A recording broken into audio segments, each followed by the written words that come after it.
And the second is the RFID. Sometimes the selected letters wrong.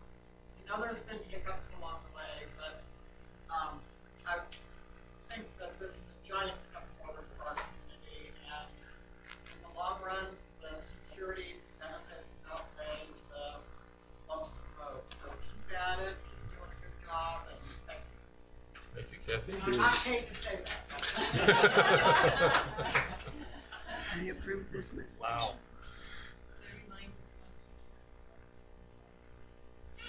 Everybody is on. Sandy Williams? The button there will amplify your voice. The green light. Yes.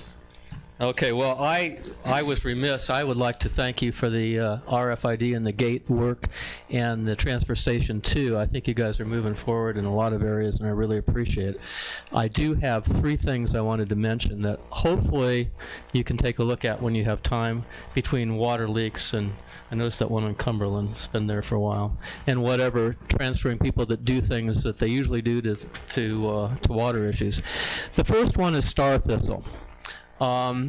I have in the last 2 weeks spoken to probably no less than 5 people at the BVSA and the CSD trying to figure out who takes care of star thistle in certain areas where it's not really clear whether it's private property, condominium property, golf course property, CSD property.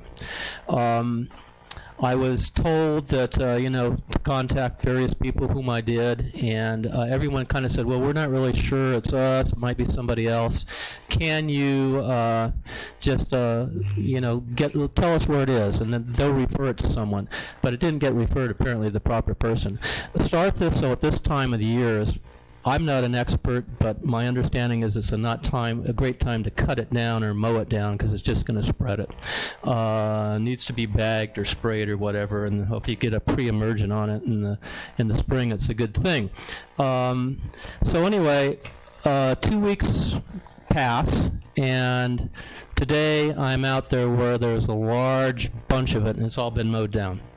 My suggestion would be, and I think we had this in the past, we have one person in the valley, I think at one time it was Donna Greer, who you can contact that person and say, here's where it is. Can you please, at that point, direct, the information where it is to whoever's in charge of getting it out for that area and get it done before we have, fields even more full of star thistle than we do right now. That's one thing. In connection with that, weeds, I know the district has been very diligent about going around and mowing the sides of the roads down to, 10, 15 feet, however long that thing stretches out. But what's happened in a lot of areas that I see, particularly on our street, is that there's no application of any weed killer or whatever on the sides of the roads, and this just continues to grow into the streets, and it cracks it up. There's more asphalt being let loose, and in some areas it's just a degradation of the street. In other areas, like from Calico Court here at the end of the roadway that was done a couple years ago down to Butterfield, I counted 20 very significant potholes, and they've been there for weeks and weeks and weeks. And it's getting to the point where if you're driving down there and people are coming the opposite direction, you're starting to see people playing dodgeball or dodge hole to avoid the cracks and the potholes. And some of them are going across the center line. It's becoming a safety hazard. If you're walking along the side of the road with your dog or whatever, and somebody comes up and hits one of those asphalt chunks, they're throwing them to the sides of the highway. And those are my 3 things, and I know your plate's very full, but if you could take those into consideration, I appreciate it. Thanks. Thank you, Sandy. You practiced that, didn't you? You practiced so you get all 3 minutes. Was that 3 minutes? Yeah. I didn't know that. And it's not working right now. Soleil Thompson? Needs information about star thistle, the RSCD, the Tehachapi Resource Conservation District. did this for a living for many years when I was a board member. They have all the ins and outs and what to use and when to use it and not to mow it. And it will help greatly. Also, Lori Rood is very informed about it. Okay, now, the subject of the dead trees. I wanted to thank you all. I think we're moving forward. I had written a letter to the board members and to the manager and showed photos of the dead trees. And Greg Hahn responded. He talked to me, he also emailed me, said that Director Quinn and Manager Malinin have talked, and apparently tomorrow a group will meet and actually go look at the physical trees.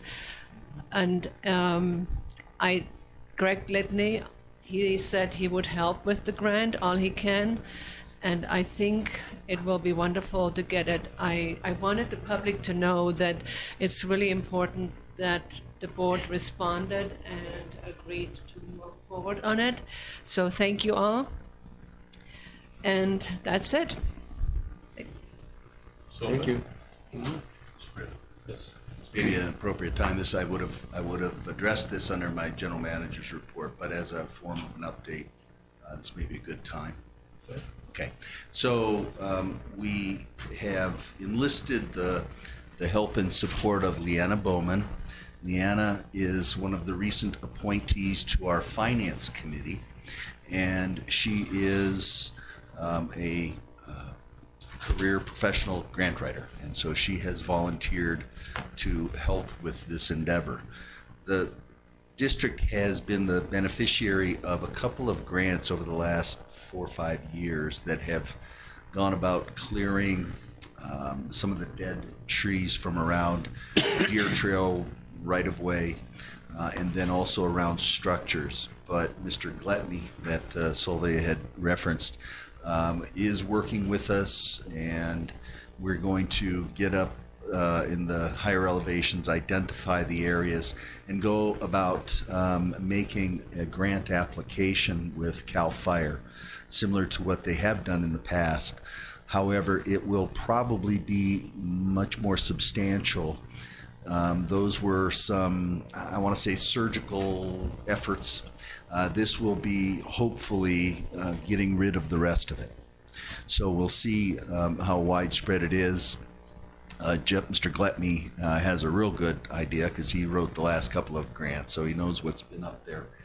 And so we're excited about it. It's a lot of work. The grant has not yet been put out, so we're hopefully getting a head start on it, and we'll be in a good position to do something, and hopefully be able to fund this through some grants and get it cleaned up. So it's exciting. We've got Mr. Van Wagner's working with us, and Leanna. We have Jeannie Taylor's been involved from emergency manager and from DPAC. So yeah, we'll keep you posted, but I did want you to know we've been taking those steps to try to move this, and it's going pretty quickly so far.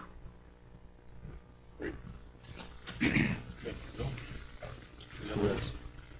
Any other cards, Christie? Debbie Steadman. Hi, Debbie. Hi. First of all, on a side note, I wanted to thank Bill for his support over the that night out stuff and whatever, where the kids got to get you in the dunk tank. That was really cool. The kids really enjoyed him being in there, and they It really wasn't tried just the hard. kids. I must say there were some adults. Hey, you gotta let them get their yayas out, right? Anyways, I thought that was really cool that you were there to show support for the community. Anyways, my problem has to do with the gate update. I'm very much in favor of it, but we do have some real glitches.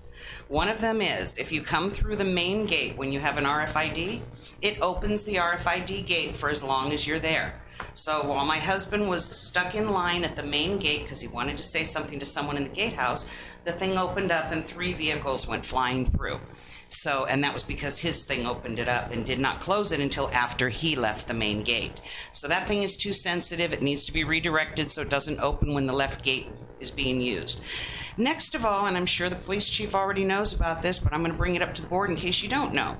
We have a big problem. GPS still says you can go through Bear Valley and go down Deer Trail to get to Arvin. This has happened 2 times in the last 3 months that I'm aware of, and this last one was very serious. The first one was a 20-year-old girl who showed up at the gate and showed him her GPS and insisted she needed to go through, so they let her. And she ended up at the range crying and shaking because she didn't know where she was and what she was going to do. So my husband had to lead her all the way back to the 58 freeway and explain to her how to get to Arvin. Well, this last one happened on Tuesday. A huge Class C motorhome towing a brand new Jeep came up with their GPS and insisted they had to come through, and the gate let them in. Well, they made it all the way up to lose their brakes at the top of Deer Trail, where they plowed through the gate to the range, and the Jeep tumbled over the side of the hill and rolled 3 or 4 times, and the RV with no brakes had to be run up the side of the embankment to not also go over and go down to Arvin. Okay? This is a serious issue. We need the gate personnel to be aware of how to direct people back to the 58 and explain to them there's a 223 off-ramp that they need to take. They cannot go through Deer Trail because the wreckers for this big accident had to go out through the emergency exits that we're not allowed to use. And I'll tell you, that one guy was white as a ghost, and I swear to God, his eyes were like frying pans coming down that hill with this huge RV on the back, and he's got to go down the hill, wondering if he's going to lose his own brakes. Okay, so that's serious. The gatehouse has to know that GPS is not a reason to let somebody in. If the GPS says you're going to Debbie Statlin's house, then they can look me up and see if I gave them a gate pass. But otherwise, they don't need to be letting people in with the GPS. And then, one last thing, if somebody is going to go through the gate and get a pass, we have an issue with emergencies. I'm sorry, I got 10 seconds, please. If somebody has a plumbing emergency or a flat tire in the middle of the night and needs somebody to come help them, God help you, because contractors can only come in 6 a.m. to 6 p.m., or you can make them a friend and give them a 24-hour pass.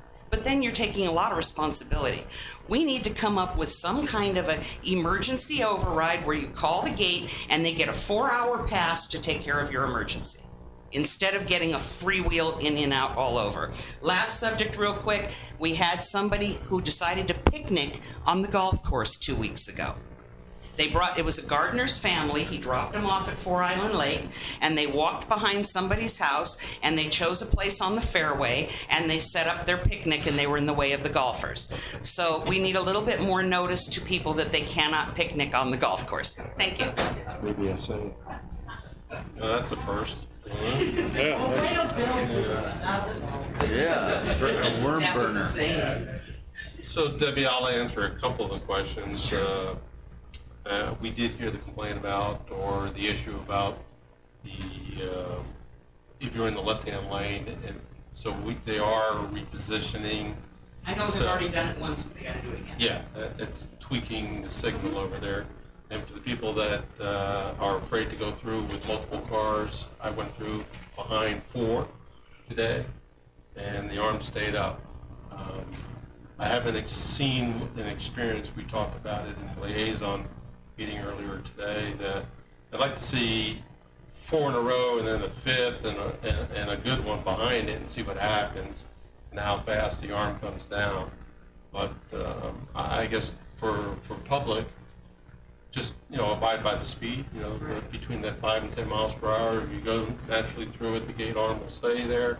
And it kind of gives you a jerk motion that it's going to come down, and normal human reaction is, slam on the brakes. Right? So, Sandy? I would just say, Jay, that if you're in that left-hand lane and it's reading you and the right-hand lane goes up, there's not a trip that you go over the left-hand lane to shut it down. It stays up for 30 seconds and comes down.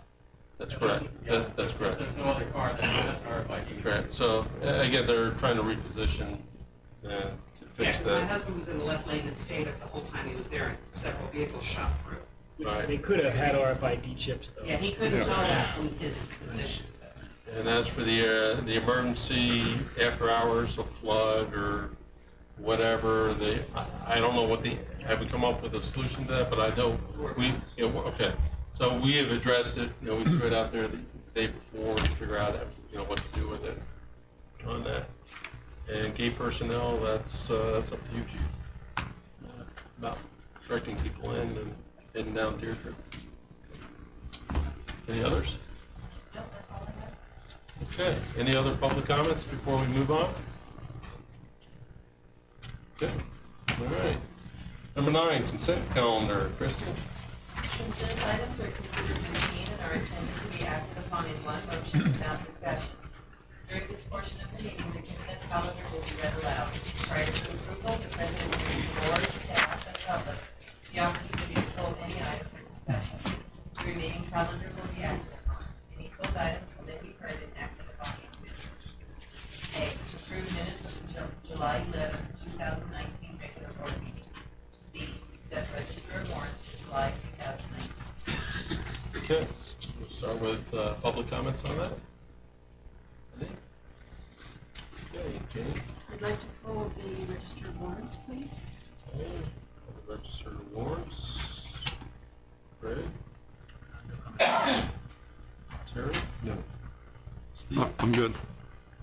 Okay, I get a motion to, I guess I'll make the motion to go ahead and approve minutes excluding item B.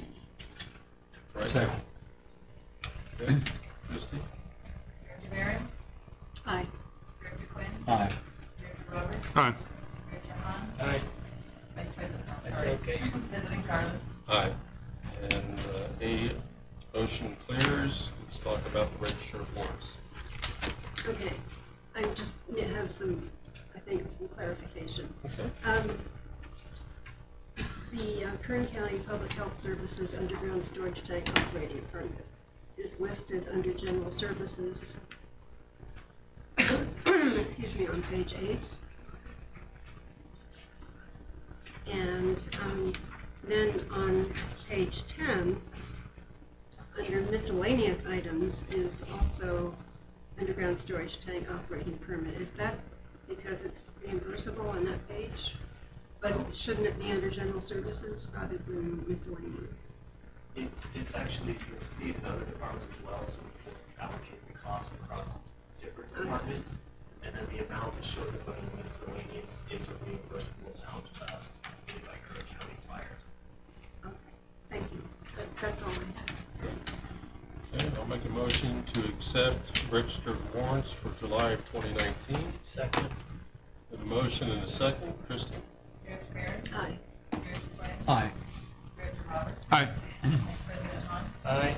President Carlin? Aye, and that motion carries. Number 10, disclosures by the Board of Directors. Christie?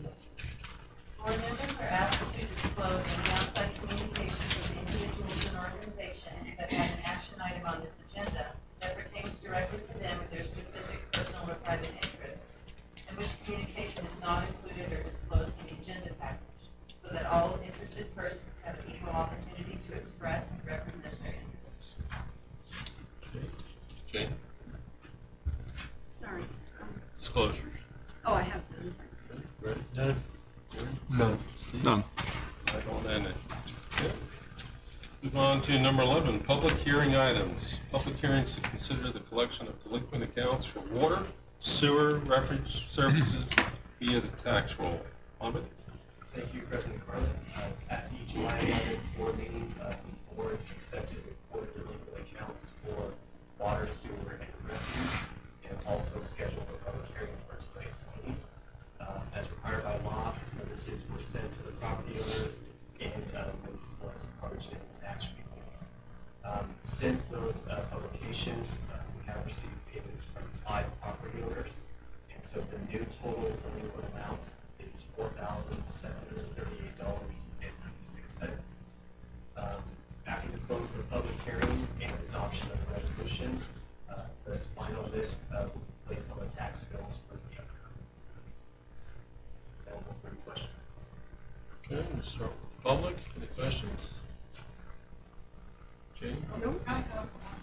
Is this all current year, or were some of these delinquencies more than 1 year? They're more than 90 days old. Not for Correct. There are some that we look at based on the tax bill prior to years to make sure not to. for 1 year.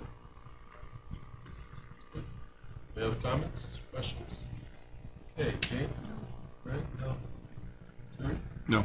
Steve? No? Okay, I move the Board of Directors adopt resolution. We should hold a public hearing. We should Oh, No. okay. We should have. open it at 6:22. All right, open at 6:22. Any other additional comments? Questions? Okay, we'll close it at 6:23. All right, now I'll make the motion. I move the Board of Directors adopt Resolution 1920-10, accepting final delinquent utility account report and approving collection of delinquent accounts for water, sewer, and refuse services via the tax roll. Mr. President, if you could just modify that as revised, because there are some changes from what's in the agenda. As revised, as stated at $4,738.96. Second. Okay, we have a motion and a second. Greg Barron. Aye. Greg Quinn. Aye. Director Roberts. Aye. Vice President Hunt. Aye. President Carlin. Aye, that motion carries. Moving on to number 12, action items. A, adopt resolution 1920-10 to, well, we already did that. Did that one. All right, we're moving right along here. Kathy, we might make it for you. B, authorize the general manager to cast ballot for the election of directors to the Special District Risk Management Authority, SDRMA, Board of Directors. Mr. President, members of the board, this is part of our opportunity as members of the SDRMA to help select the directors that will provide the leadership and governance of the organization.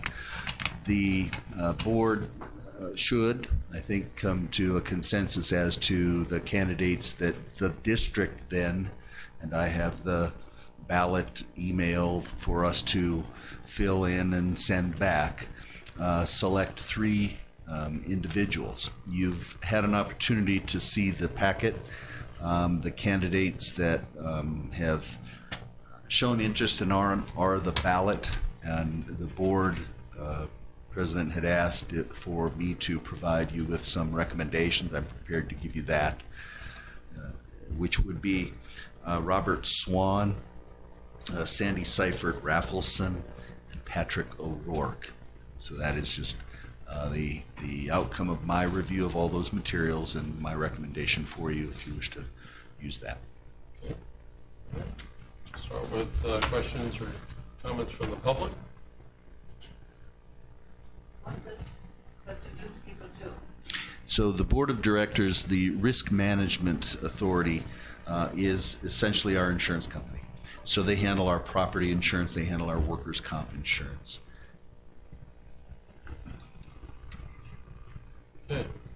Any comments or questions from the public? Okay, Jane? I'm just happy the general manager took care of this. Thank you. Ready? I read through the resumes of the candidates and independent of your selection came to the same conclusion. So I endorse those candidates. This message paid for me. Gary? Sounds like Greg is GM material. Yeah. I have nothing to add. Or assistant GM. Yeah. I also agree with that. I've looked and read everything. I agree with that. And as I did as well. Good choice. I would suggest a motion to that effect for my direction, please, and then I will submit that ballot. Okay. I'll go ahead and move the board of directors authorize the general manager to cast the ballot for Bob Swan, Sandy Seifert Raffleson, and Patrick K. O'Rourke for the elections of directors to the Special District Risk Management Authority, SDRMA, Board of Directors. Second. A motion and a second. Christie? Director Barron. Aye. Director Quinn. Aye. Director Roberts. Aye. Vice President Hunt. Aye. President Carlin. Aye, and that motion carries. C, authorize the general manager to execute a construction contract in the amount of $114,804.74 and change orders not to exceed an additional 10%, $11,480, with the apparent lowest responsible bidder Alcorn Fence Company for guardrail replacement project. Dave? Thank you, Mr. President. Good evening, Board of Directors. As you might have recalled, we've discussed this in the past. The district has 60 locations that has guardrail. A lot of those are original installations, so the standards have improved over the years, and we're seeking to begin to replace a lot of this guardrail and get it up to date. I might add that the guardrail is sound. It just doesn't meet current MUTCD standards, and that's why we're looking to replace it. Of the 60 locations of guardrail in the district, we had Wildan do an inventory assessment. Only 2 of those 60 met current standards. 22 were found to have some damage. 5 of those were deemed high priority, and 17 were low priority based upon the extent of the damage and the location of the guardrail. This particular bid that we let was for 4 locations. Even though we identified 5 that were deemed high priority, one of them is on the backside of Deer Trail, and we need to do a bunch of bank work. The bank had eroded away, and the guardrail's just kind of hanging out there, and so we need to do some bank work before we can fix that guardrail. So what we're going to do is do the bank work later this fall, and then we'll just do the guardrail ourselves. It's a really short section. We wanted to kind of do it anyway and get a little bit of a feeling for what we could do it for. The 4 locations that were on the bid were the south side of Cumberland, or the uphill lane. It's about 1,000 feet. That's going to take the majority of the money. Stirrup Way, just west of Territory Way, and then 2 locations on what we're calling the lower hairpin curves of Deer Trail. We sent out competitive bidding. We got 2 responsive bids back. I met with them out in the field, and we kind of walked through some of the locations and answered any questions. Alcorn Fence Company and C&W Construction Specialties were the 2 bidders, and Alcorn Fence Company was the apparent low bidder at $114,804.74. Any questions I might be able to answer on that? Start with the public. Oh, Bill, you want to? And this is just, if you might educate me and us. So you referred to some standards to which we were not meeting, but you used a big abbreviation and kind of whipped through it kind of fast. Oh, sorry. Yeah. Who and what is that? The MUTCD, and it's really the CA MUTCD, which is the California. Add 2 letters to that.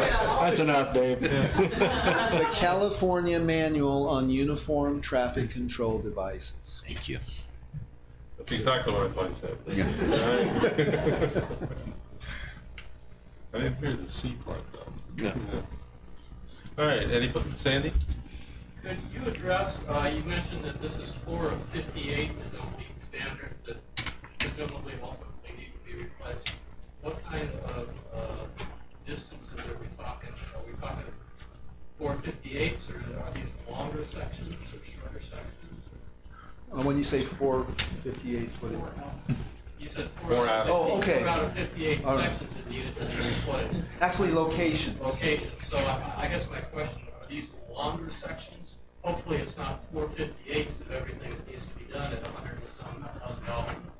No, actually, the Cumberland Hill, the guardrails on each side, those are the longest that we have in the district. The rest of them are like some of the areas, the locations up on Jacaranda, where it's maybe 30 or 60 feet around a corner, or up a little further up on Deer Trail, Wilderness, those kind of places.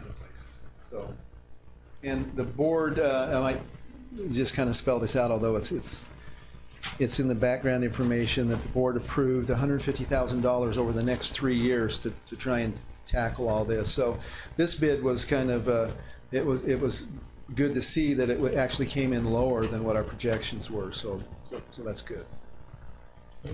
Any other public comments? Okay, and moving forward with public comments, since we are streaming live, and we'll have to have people that are asking questions, responding to comments I'll have to come to the podium to be mic'd over there. All right, Jane? Oh, no public comment? Yeah, that was just in. Oh. My only question is, if the other guardrails don't meet standards, what is our liability if something happens?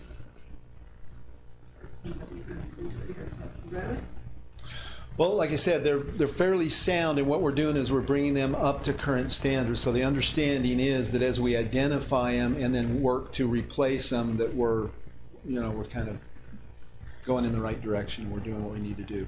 The other thing that we determined to do, the engineering firm, is that the study that they did and presented is going to stay in a draft format. Because once we deem it final, then we would have to go out and replace it all ASAP.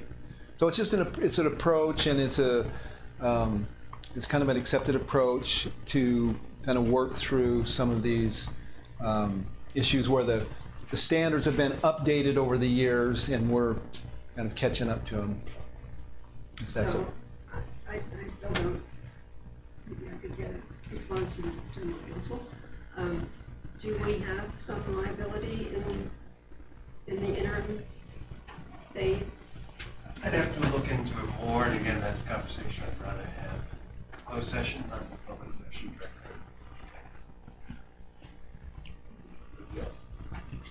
Good.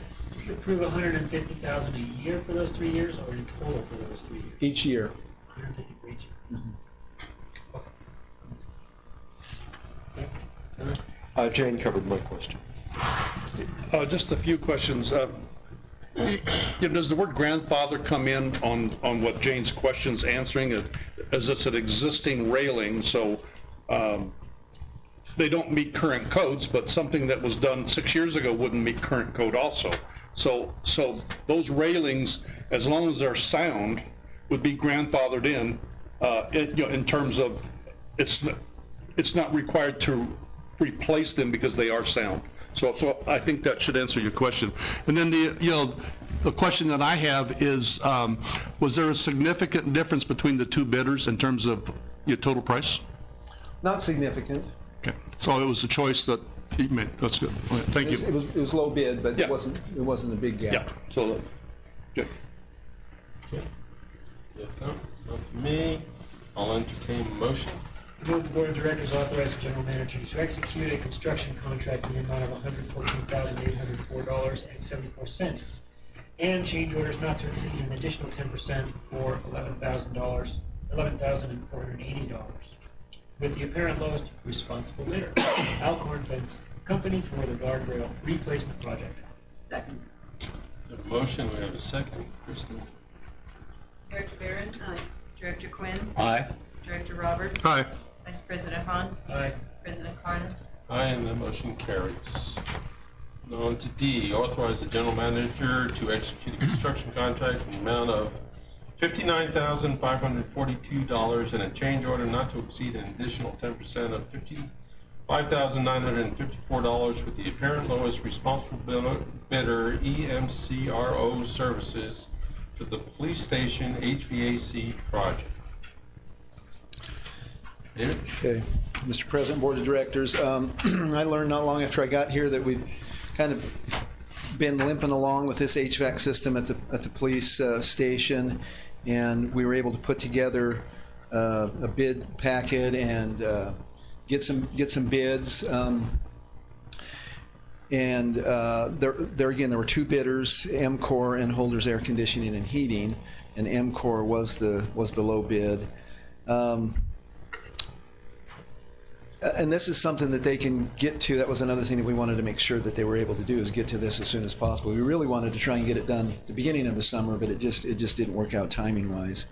But this is something, like I say, that we've been waiting to get done for quite a while, and we're glad to move it forward. So I stand for any questions. Any public comments or questions?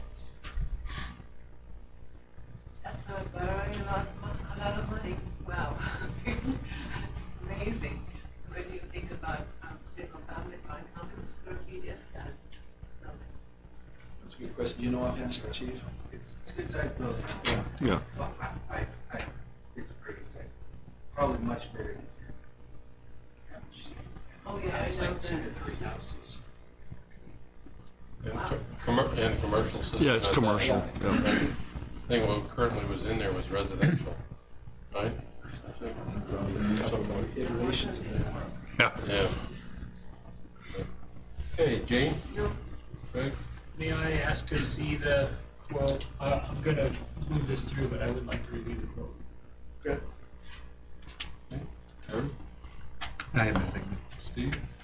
Yeah, just a quick comment, and I'm going to, expand on the director's comments later, but this has been 2 years coming.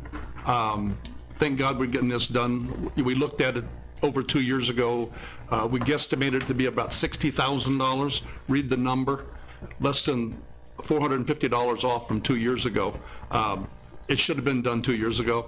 Thank God we have a staff now that is taking care of business, and I appreciate that, because I was over there in the summertime 2 years ago with the police, and it was friggin' hot. And it was no reason to put our employees through that mess, but it took 2 years to get it done. And to answer your question, Solveig, it's a commercial application. All the ducting has to be reconfigured because it used to be the post office, and so a lot of air went there. So, I would yield the pricing over to Greg because he does, air conditioning. He knows that, but from a construction standpoint, it's right on point, and it's about time that we get it done. And thank you, Dave, for all your hard work. Okay. Any comments? Okay, I'll entertain a motion. I move that the Board of Directors authorize the General Manager to execute a construction contract in the amount of $59,542 and change orders not to exceed an additional 10%, $5,954, with the apparent lowest responsible bidder, M. Crow Services, for the police station HVAC project. Second. All right. M4 or M Crow? And core. Core. It's not the way it's spelled. I know. I just modified that. Okay, we have a motion and a second. Christie? Director Barron? Aye. Director Quinn? Aye. Director Roberts? Aye. Vice President Hahn? Aye. President Carlin? Aye. And that motion carries. Moving on to E, approve the First Amendment to Legal Services Agreement, Burke, Williams, and Sorensen. Bill? Mr. President, members of the board, the current general counsel firm began working for the district in January of 2014, about 5.5 years ago. And during that time, their rates have not changed. And so they have requested, and we've prepared for your consideration, amendment that would increase the hourly rate by $25 for general services, which is a little over 2% per year. A couple of other items that would change. There's an increase in the flat fee for attendance at our meetings, which includes drive time. There are some slightly higher rates for litigation, and then there is a change in the designation of deputy general counsel, so that Lisa Kurihara would be replaced by Keen Twin. Thank you. But those are the changes. It is recommended that the board approve the amendment. Thank you, Bill. Public comments.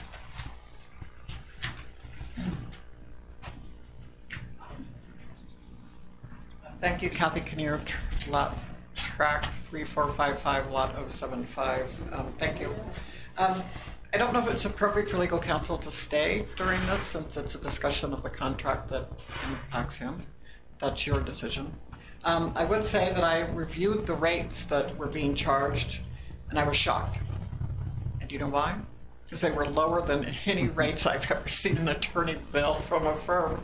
I was prepared for a lot more, and I looked at it and I said, is this a typo? But I think we're getting a good deal, so thank you very much. Thank you, Kathy. Yeah. Thank you. Thank goodness we got it in writing up front, huh, Kathy? Any other comments? Okay, Jane? Oh, I agree wholeheartedly with Kathy and had my own opinion that this is too little, too late. Thank you very much. Right? Great reviews from me. Keep it up. Thank you. I have no comment. Steve? Yeah, real quick, on the project that I'm doing now in Las Vegas, a part of my duties is to review and approve the attorney fees on behalf of, my owner. And I can tell you that we are getting a bargain.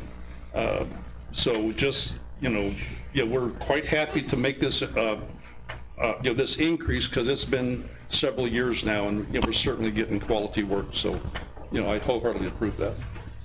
He should have left out of the room so we don't have to raise it again next month. Oh, no.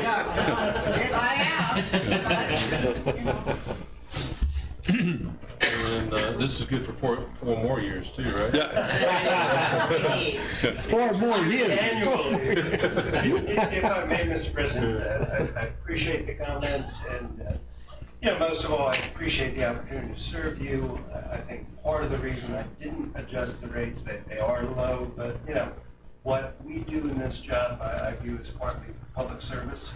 Obviously, we are a firm and we need to make money, but I've also been very cognizant that this district's been through a lot. So trying to keep that in balance, and we still have a ways to go. Things are looking better, and it's just time to make the change. But it's also been a pleasure, and it's even more of a pleasure with the changes that too to serve here. It makes the work a little bit easier as well. So I appreciate the vote of confidence and hopefully the increase. We'll revisit it as needed, but being just a funny aside, I actually never had this happen. I got a call from some other attorneys asking me to increase my rate because it was keeping their rates down. Here, so I was getting pressure all around from my firm and from competing firms. So anyway, thank you. Almost nonprofit now. Okay, I'll entertain a motion. I move that the board approve the proposed First Amendment to Legal Services Agreement with Burke, Williams, and Sorensen, LLP. Second. We got a motion, we have a second. Christie? Director Barron? Aye. Director Quinn? Aye. Director Roberts? Aye. Vice President Hahn? Aye. President Carlin? Aye, and that motion carries. F, accept quarterly investment report as of June 30th, 2019. Comment? Thank you, President Carlin. The quarterly investment report for June 30th shows the balances from the prior quarter end of March 31st and then through June 30th with the net transactions reported for the quarter. For the investment accounts, the total as of June 30th is just under $8 million, and for our operating accounts, we had $290,000 there, for a total of $8,268,000. That is an increase from the prior quarter end of just under $520,000, and that's primarily from the property tax revenues that were received in April. This quarter report also shows accrued interest of $9,800, as well as the annualized yield for all the investment accounts, with the total annualized yield at 2.47%. The quarterly investment report states that all the investments are in compliance with the district's investment policy, and the district will be able to meet its cash flow needs through December 31st, 2019. Available for any questions. Okay. Start with the public. Questions or comments? Okay, Jay? Nothing. Great. None. Darren? Nothing. No. I just want to point out to the public, because do see some new faces here, that Hamid is actually responsible for moving our monies around for the highest yield return for interest. So thank you, Hamid. And with that, I guess I'll go ahead and make the motion. Maybe. Yes, there we go. I move the board of directors to set the quarterly investment report as of June 30th, 2019. Second. Got a motion and a second. Christie? Director Barron? Aye. Director Quinn? Aye. Director Roberts? Aye. Vice President Hahn? Aye. President Carlin? Aye, and that motion carries.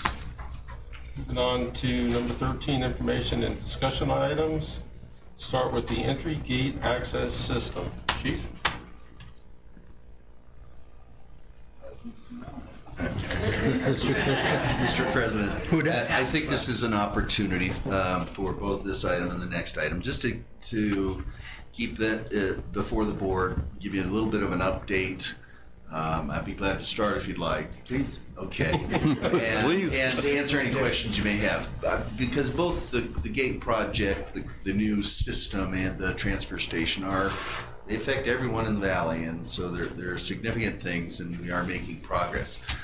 Relative to the gate, I would say that for starters, the RFID tags have been well received by the public. We have sold, I want to say the number was 1,600 as of the end of business today, which is 8 business days. So roughly 200 per day average. It has kept our staff very busy here, and we have one of our Public Works employees out installing the tags, and feedback has been very good. As maybe some folks have pointed out either here or on social media, there are some issues, and we are continuing to work through those. It's all new to us and our staff, and there are things that happen that hadn't been on the anticipated list of things to happen. So we're working through all of that. But we are, I think, real pleased with the rollout. We were disappointed that our mailers didn't get out in advance, but that happened. So we've done the best we could with what we've got, and I think it's a big improvement to the security for Bear Valley. And I think Chief Melanson deserves a lot of credit for spearheading this project and getting it to the point of launch and beyond. And I know he's fretted over a lot of aspects of it, and I know he's devoted a lot of his time to correcting things that need fixing. But if you had any questions, be glad to let Tim answer them for you. Tim? Here's Tim. Here's Tim. That was so suave. I like that one. All right, we'll start with any public comments or questions. Okay, Jane?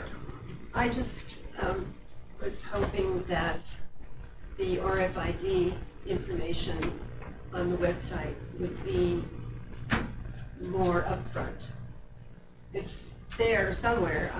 I did find it, but I thought that since everybody is interested in that, it's number one priority for a lot of people, it should be on page 1.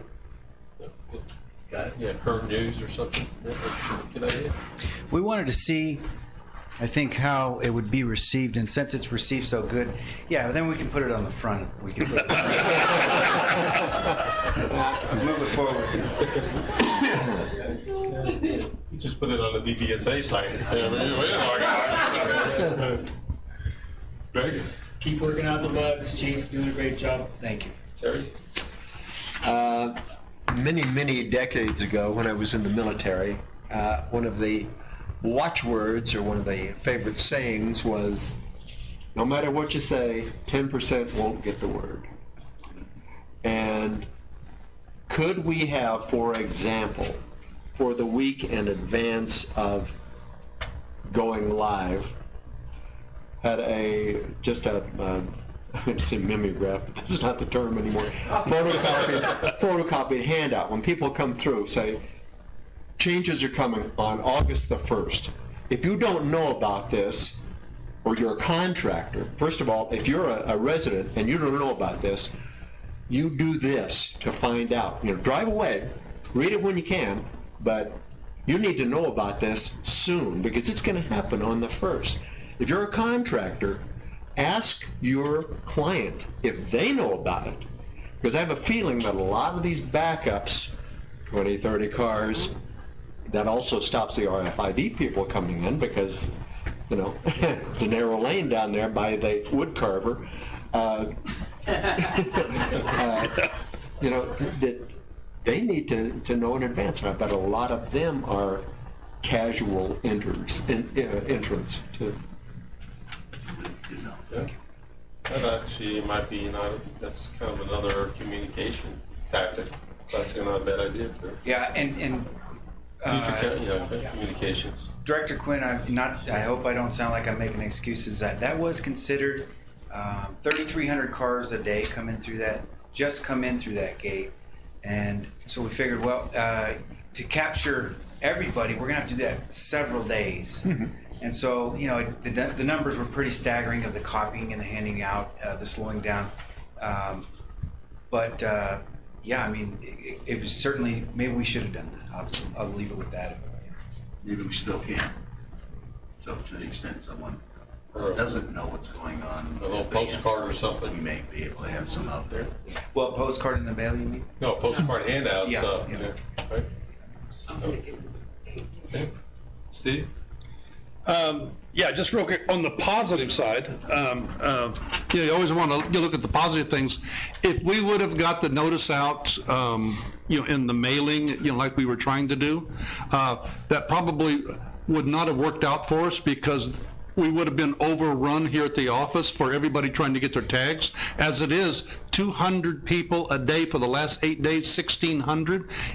If those flyers would have went out, the lines would be all the way out to the repair yard back there, and people would be upset. So I think it worked out perfectly, and we will just continue on. I think we got around 9,000 cars in here.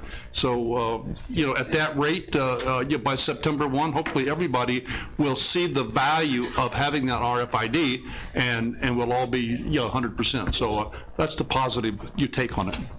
Thank you. And my comments are, and it's just really just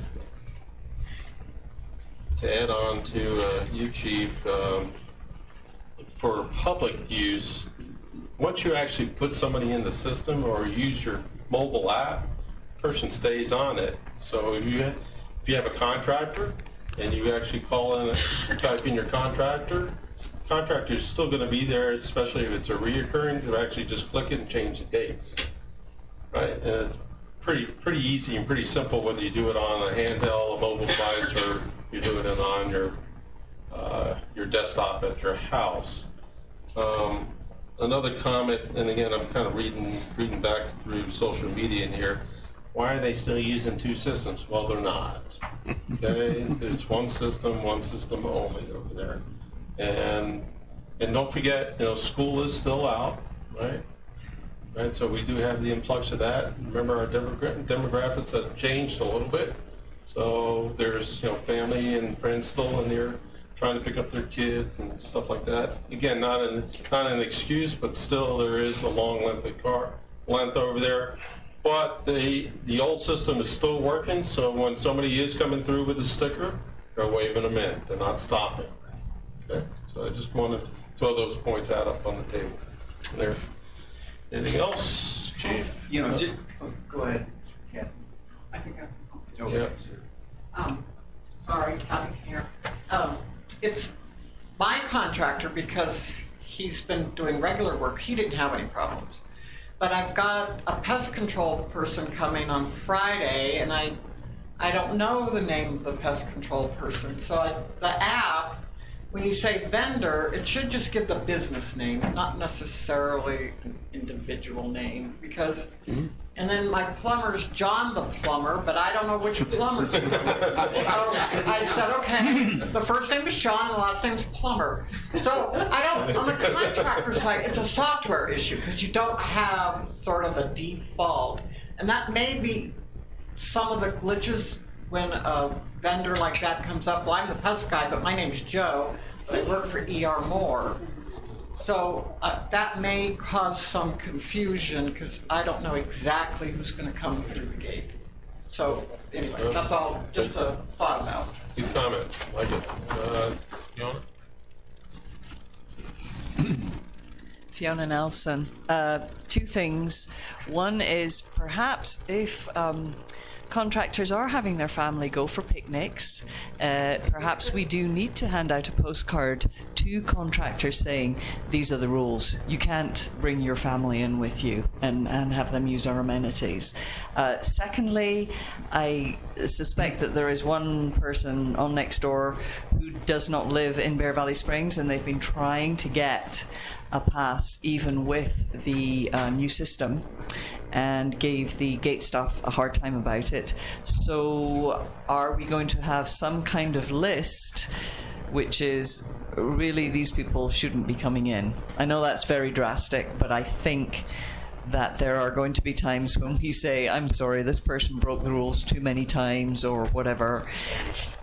Banished. Oh, I like that word. Yes. Banished. You can do that as a resident to anybody, like, you have a person you don't want coming in. Right, but I'm talking about system-wide also. Yeah, sure. Mr. President, can I just close with one parting comment? I just want to, I want to put in a plug for your employees at the CSD, and just the incredible job that they've done. It started out with Dave's Public Works guys and the installation of that very complex system. And that took that guy right up to the limit where I walked out there a couple of times. I was really concerned about him because his head was spinning. And it just took him right up to the limit of his abilities and his ability to stay patient and stay on the phone with those guys and try to get a hold of them. He's talking to two people, and he got the installation done. Now we're implementing. Now the CSD, it's handed to them for the RFID sales, and you could see what they went through. I mean, they are like, again, they're tip top of their patience level, stress level, but they're doing just a great job. And then, of course, the gate staff, I go down there at least an hour a day and stand by with them and work through issues and problems. And, these are people who we've been operating this system for 30 or 40 years, that stayed the same. And a lot of them aren't that computer savvy, and so they're struggling. And I've walked in there, and they're like at this peak stage. They have a long line. They're extremely cognizant of that line, and so it's a little tough. And to tell them, I don't want to give the impression that I want that line to speed through, because you're giving up security when you do that. So they have to learn the process too. I guess what I'm saying is that, this whole project's just really brought out the best in our employees, and it's really great to see. I'm very proud of them, and thank you for your support too. Thank you, Chief. Could I ask one more thing? Can you describe the timeline about the delay in implementation?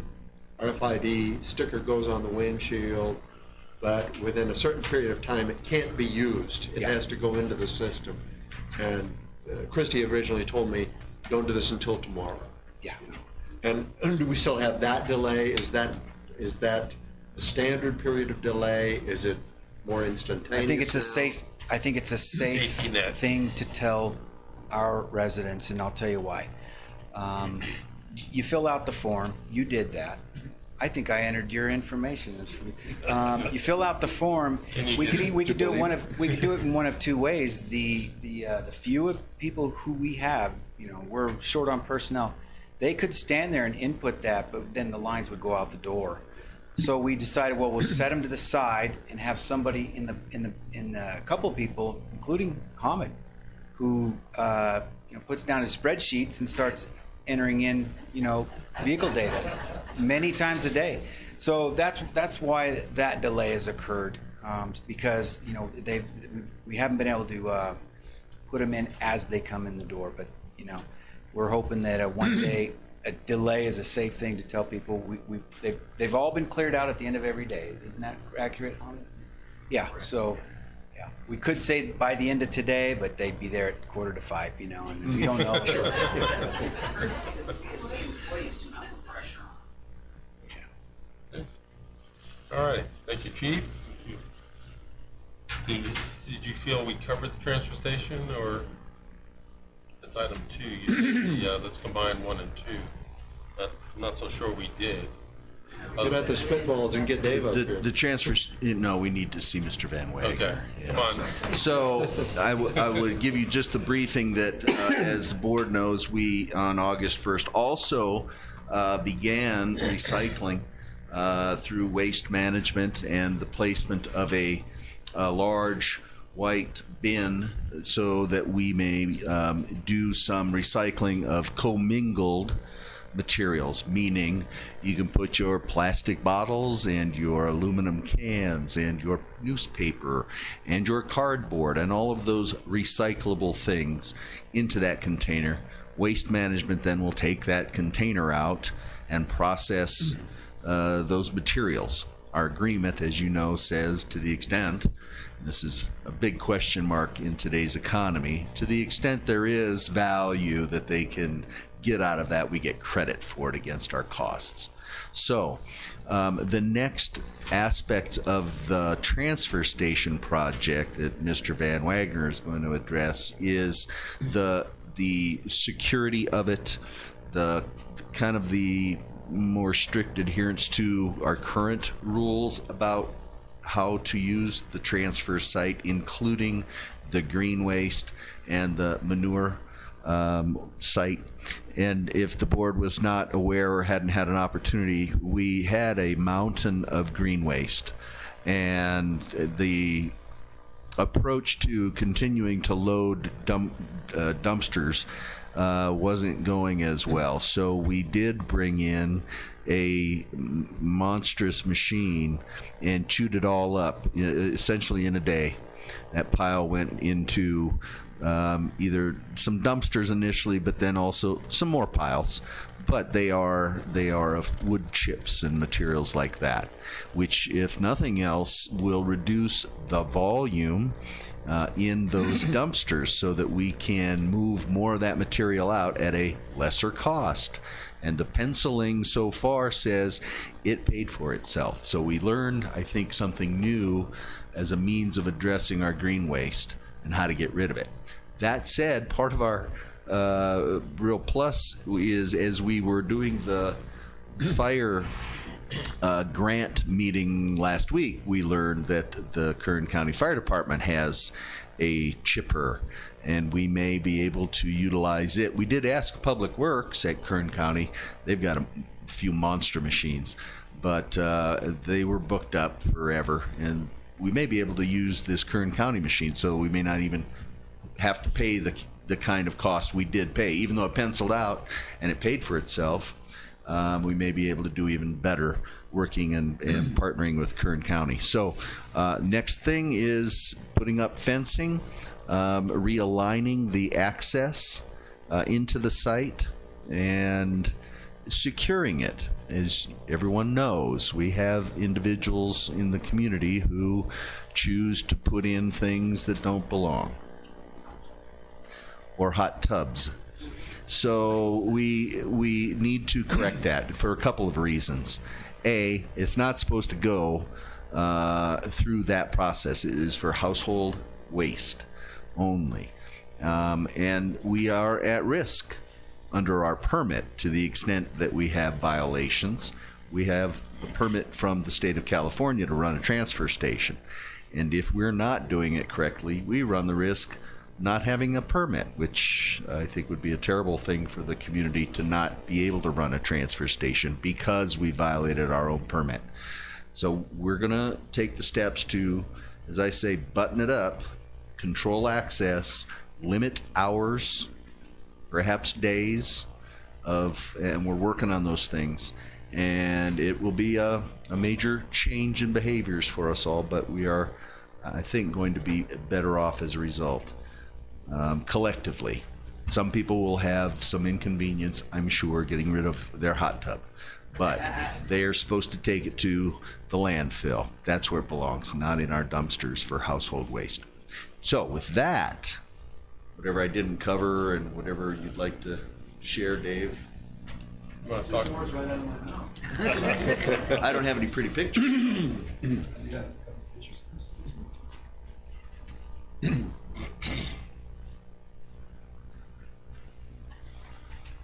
I've just got a few items. I've got a I'm working on this presentation that I'll give to the Infrastructure Committee next week that'll have a lot more information, but I want to at least give the board a snapshot. Now, I'll say right off the bat, this first page, I had a bag of magnifying glasses. I left them in my office, but this is really just not for you to necessarily go down through and look at all the different activities and tasks. It's just kind of to show you the scale of the reconfiguration and the complexity of what we're about to do. There's definitely this is a That's how you get in the gate. Yeah. This is a project schedule. Basically, it's a project schedule, and it's not quite done yet. There's still a lot of things that we need to do to the project schedule, but I want to at least give you a representation of the size of the project as we get ready to get started. And the other thing that, the dates on it aren't necessarily correct because we've got to wait for any type of board approval or whatever in the September meeting to start actually doing dirt work and those kind of things. We want to make sure that everybody's comfortable with kind of what we're going to do. The next two items, the graphs that you see, we gathered traffic counts for the month of July just to kind of see what our activity was during what time of the day and on what days. Is it greater or lesser traffic counts? And the first one is the household waste area. And what you'll see is it's each of the weeks in July. And it's Monday through Sunday. And then the number is the total amount of vehicles that went into the site, into, in this case, the household waste area site for each of these weeks. And then what we're going to be able to do is determine what days are lighter, and then we can move towards possibly recommending those are the days that we look at closing. I think there's going to be 2 days a week that the transfer site will be closed. So we wanted to just make sure we had the data to make a good informed decision on which days those are going to be. And as you can see, for the most part, I think household waste obviously tracks more vehicles, but it kind of ebbs and flows depending on the day. Sometimes we'll get 300 vehicles in the green waste and manure area. And then the last page is actually the proposed new layout for the transfer area. So one of the big changes is we're proposing to create a staging area off to the west in that field, where, because there's a little bit of danger or just a safety issue involved where we're at now, that's just right off of Lower Valley Road, and there's not a lot of areas for traffic to queue. So this will create a queue area and also set up the traffic to be able to either go up to the top to the green waste manure or down to the household and recycle. And it shows the fencing and the gates and where those will all go. The new location for the Star Thistle burn pit, and so on and so forth. Mr. President, one of the things you may note that we've been talking about, when you look at the storage building just to the east of where it says household and recycle, you will see that there is a fence proposed to secure our corporation yard from access by the general public. It's not there now, and so people can go on and in and around. And so we are doing a couple other things other than just buttoning up the transfer site.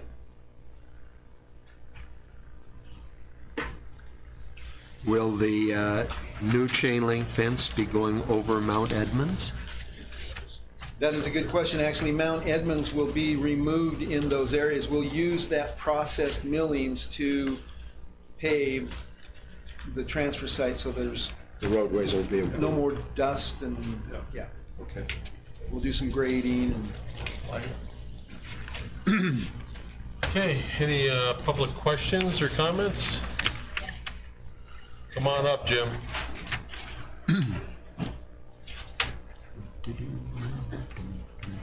Looking at the map, the gate situation is going to close off the access to the to the airport. there's going to be a different route created for that particular asset, access to it? I don't think it will. Yeah, not at this time, but what we're going to do is we're going to give that club a key to this gate. And they'll still have access back around through the back. Okay. Yeah, so that's a gate right there that staff will use, and then the airstrip. It's temporary. It's temporary. It's not permanent. Yeah. So I hear murmuring, so let's clarify what we're talking about. The access through that one gate, not to the transfer station, not to the green waste site, just so they can get back to the airport, and that is as we're moving quickly to do this. I don't know how that route got put through our property to get up to that airport thing, but we've had conversations already with the association. They know about it, but as we implement, this is how we can handle it today. Long term, gonna need different access. Exactly. Yeah, you have to cut a new route. Mhm. Yeah, and they know that, so. Okay.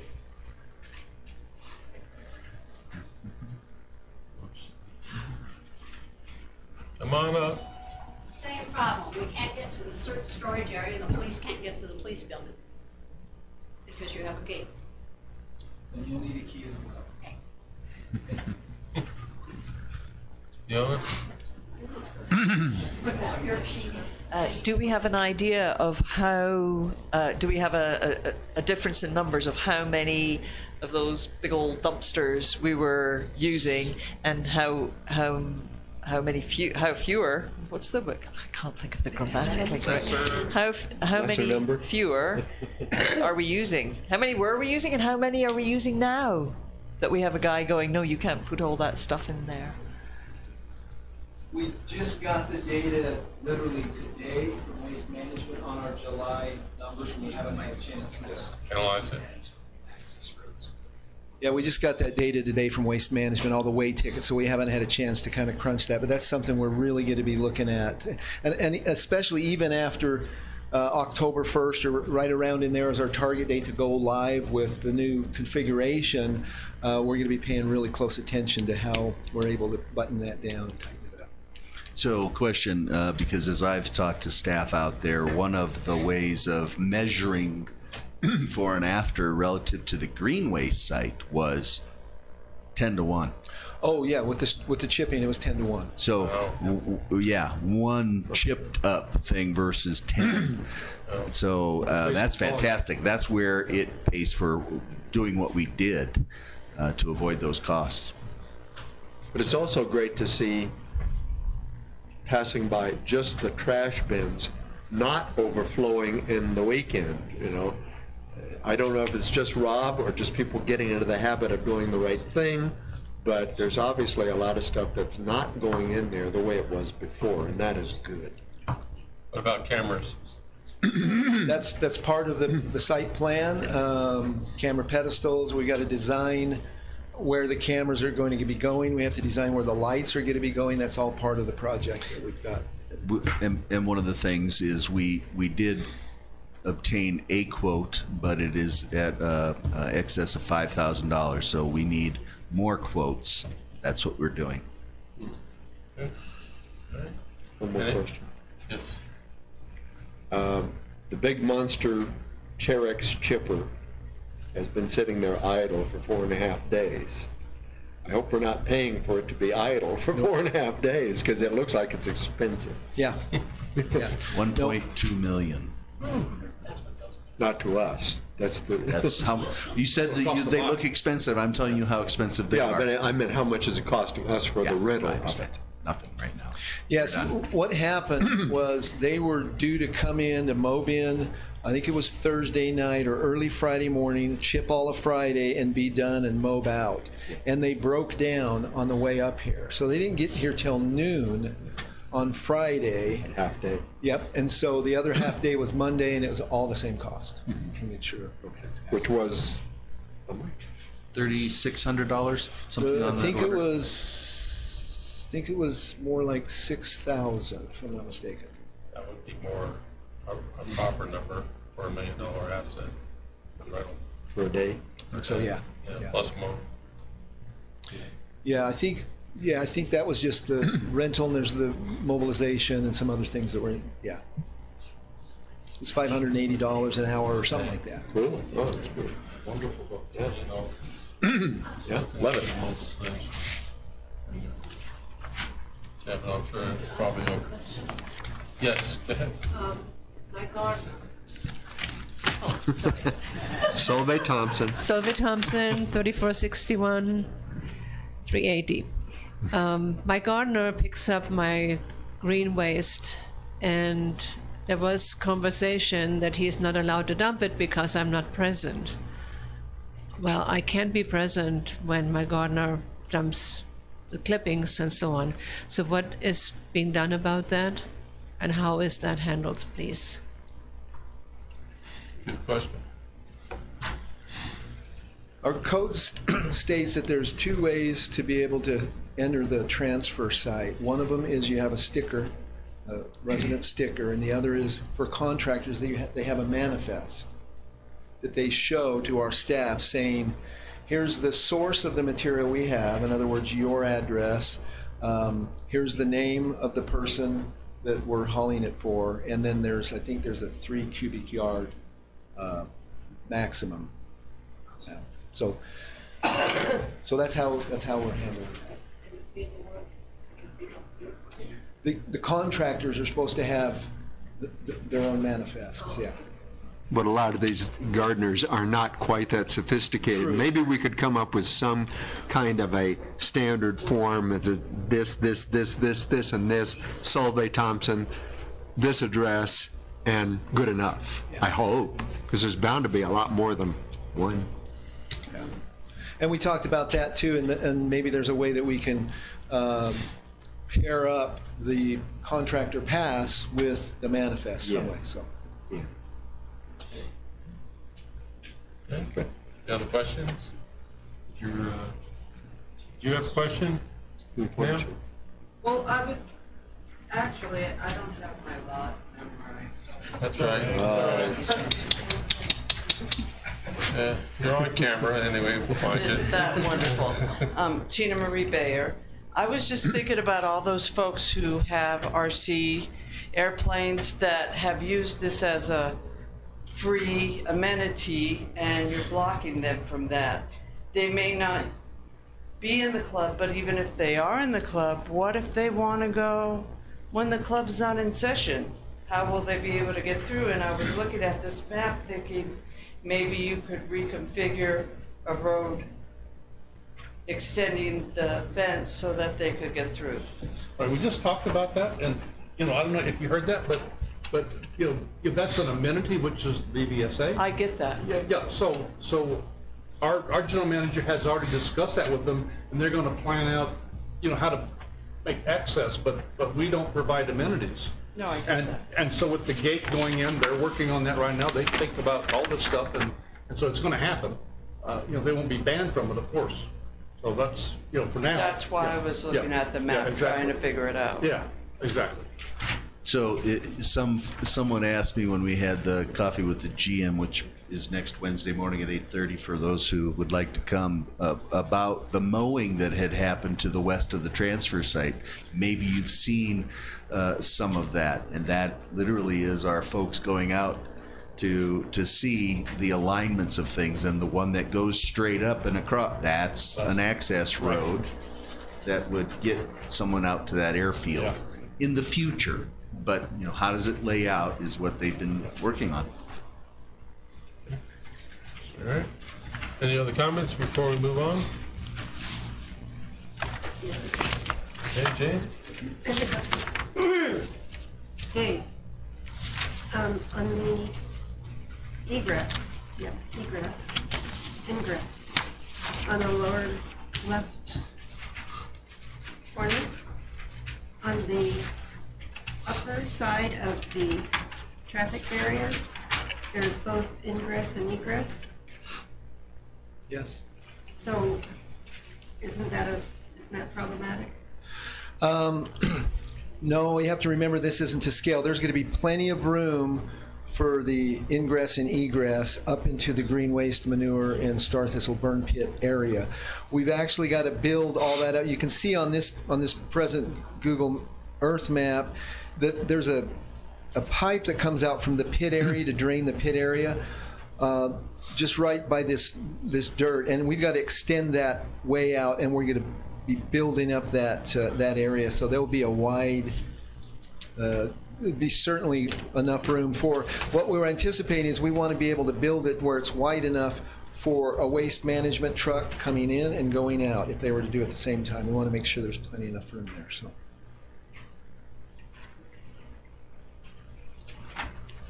Right? Harry? Good. Steve? I'm good. Good too. Thanks, Dave. Thank you. Okay, move on to C, workman's compensation for off-duty and out-of-state police officers. Mr. President, members of the board, our SDRMA had moved forward with an action relative to the California legislature and their passage of some new law that could allow the extension of workers' compensation coverage to law enforcement officers when outside of our state. This was born from the tragedy in Las Vegas. And so we've included for your information some materials, and so that we can hopefully come full circle around. We could, if the board so chooses, extend our workers' comp coverage when an officer is outside of the state, involved in or engaged in or taking part in something that might cause some injury. So if they're pursuing someone in Las Vegas and something happens, then they could be covered. So SDRMA has arranged to get some excess coverage. The question is whether or not the district chooses to go down that path and afford that excess coverage. My review, we've talked about it at a staff level. My recommendation is to not do that. I think from a perspective of having come here and we've worked to reduce our liabilities, to do a better job of managing our risk, we create a new potential. And even though there may be a question of, well, you as a board could take those situations on a case-by-case basis, I think that creates the potential for, well, you did it for them, but not for me. You did it for them, but not, versus the bright line is just, we've chosen not to do that. So if the board chooses to extend workers' compensation in those kinds of situations, you can do some modifications. You can choose perhaps these kinds of situations, etc. And then we would convey that to SDRMA. Conversely, we could then inform them of an election to not do anything. And that is my recommendation relative to this. Yeah, so just to me to be clear, so this is off-duty, not on-duty. That is correct. Right? Yes. And not in the state of California. That is correct. Okay, so what would be an example of somebody off-duty and out of state that would be covered under workman's comp anyway, or SDRMA? Well, right now, if you're out of state, none. Right. And that's the issue. They actually went retroactive to assist with those who had been injured. I mean, okay. If you're out of state, you're not on, you're off duty, you're not working for me. Right. Right? So why would I cover you? Out of state or in state? And you are not. And so that creates kind of so many variables as to be potentially problematic, i.e., as maybe Chief Melanson and I talk about. So you saw someone stealing a six-pack, running down the road, and you decide to engage and apprehend that person. But in the course of doing that, you get injured, and therefore we have a workers' compensation claim. Raises all kinds of questions as to, what do you get engaged in? Is that one that our officer really ought to do in an off-duty situation? And brings those questions up. Okay. Well, he's off duty. He's off duty. Right, so basically he's general public, and in good citizen, pulls the CCW, whatever he does, right? Yeah. It's on him. It wouldn't be a workman's comp claim, would it? What my point in answer to that is it could be. So the way this is worded, you have lots of, I'll say, latitude to try to pick and choose when you may want to have coverage available to one of our police officers out of state. That's where I think it gets problematic, of trying to wade through the however many scenarios and situations and so on to afford that workers' compensation. What occurred in Las Vegas is a huge tragedy of epic proportions when you think about it, and unfortunately someone in trying to be helpful in some that terrible was injured. I get that, but it I think becomes too problematic to narrow it down.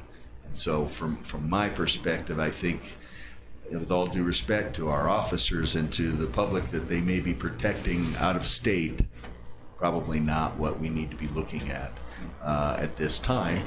We are trying, from my perspective, as I've been here, to do a better job of risk management, risk avoidance, limit liabilities, and so on in our best interests. This opens it up, and for that reason, recommend not. Okay. Public comments? Yes. I know you're referring to the Route 91, and I had several friends that were there, including a couple that were killed. One of my friends was law enforcement from the state of California, and he was shot. And that's what this is about, whether or not our guys, if they were there, jumped in and got shot or injured, whether or not we would give them workers' comp. Well, if we do like he's saying, we're sticking our foot out in the door and we're saying, okay, well, here's a scenario where we're going to give workers' comp. So now we'll have somebody come back later on and go, well, what about this? What about that? Blah, blah, blah. The bottom line is police officers are trained and taught, and they have their weapons with them. But the bottom line is they have to make a decision in the safety of everybody at the moment. But we can't provide workers' compensation 24/7, no matter where they are, what they're doing, because the cost is prohibitive. And then we're opening our doors up, because then we are a CCW community here. It is in Kern County, a CCW. So what happens if one of your other employees is out with his CCW and he decides to do something to protect some old lady who's being mugged? Now we'll have another thing where they want workers' comp. I agree with you. I think we're sticking the foot in the door and going, where else can we lose money? It's like a leaking pit. So I agree with you. I think we ought to avoid it for now, and then wait and see. God forbid we have another Route 91 that does affect us, we may have to readdress from a perspective of it one time or whatever, based on what happened. But I agree with you. It's just a money pit. Once you open the door and start carrying that, they're going to ask you to carry a lot of other stuff. So, and that's going to cost us all. Okay, thank you. Any other public comments? Hey, Jane? No, I agree. Right. I agree with the staff recommendation to not extend coverage to off-duty out-of-state officers. Yeah. I recommend no action. The same for me. Yeah, same for me as well. Too. Mr. President, and I don't know that we just discussed framed it in the way of a resolution, but a motion of some sort to memorialize your decision, I think would be appropriate, and we can pass that on then to the SDRMA as a decision, not necessarily concurrence or agreement, but we actually had a motion and a second to not extend workers' compensation. We actually had to return the form to that. we're not going to do it, so direction would be appropriate. Just says we have not passed the required resolution, therefore Right. do not plan to cover. Okay. So I would Make a frame motion. that into a motion, please, to maybe give you some direction I to, move the board of directors not create or pass a resolution extending SDRMA coverage, workman's comp to off-duty police officers out of state. Second. All in favor? Aye. Okay. There you have it. Carries. You need to call for a vote? did I hear a nay? It was a voice vote. No. Yeah, no. Thank you. Yeah. Unanimously passed to not pass a resolution. That could have been a little better. Can also, I know I'm going to go backwards here for a second, but we talked about if they're illegal dumping, and we've already put it in place that we can start finding people for this. Can we put that on the next agenda? Perhaps. We had a meeting with the general counsel and department heads this afternoon prior to this meeting, or your 5:30, and went through the many scenarios. Certainly the illegal dumping is high on the list, and so we may require some code amendments to be able to kind of perfect it, to do administrative citations, but that ball has been moving in a good direction to resolve and be able to actually issue administrative citations for things like illegal dumping, whether it's at the transfer station or outside of the transfer station. Would there be enough information for discussion on the next meeting? Because don't if you're know going to yet. say if we're going to be done by October, we'd sure like to be all in. So I know we're anxious to move it forward as well, and we'll see if we can't make that September meeting with some materials and be able to frame it up for you, if nothing else. Okay. Fiona, did you?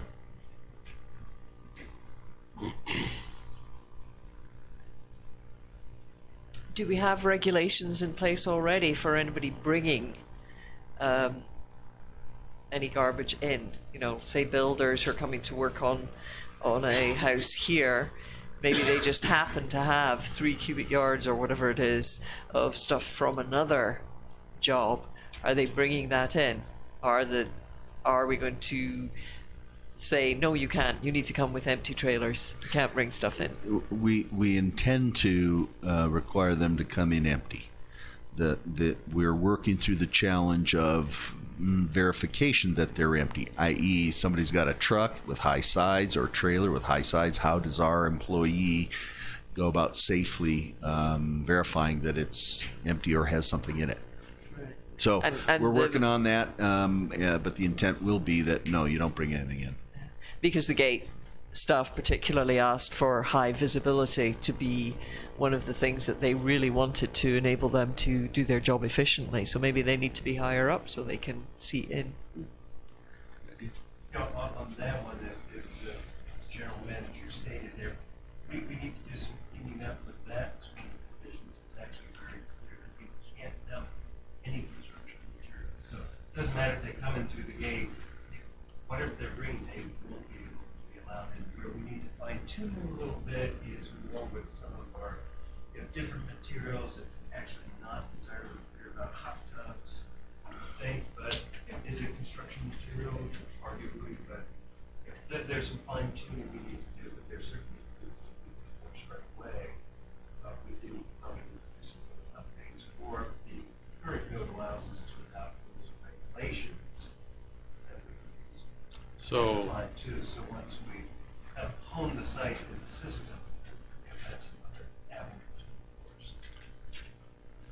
So what is the protocol?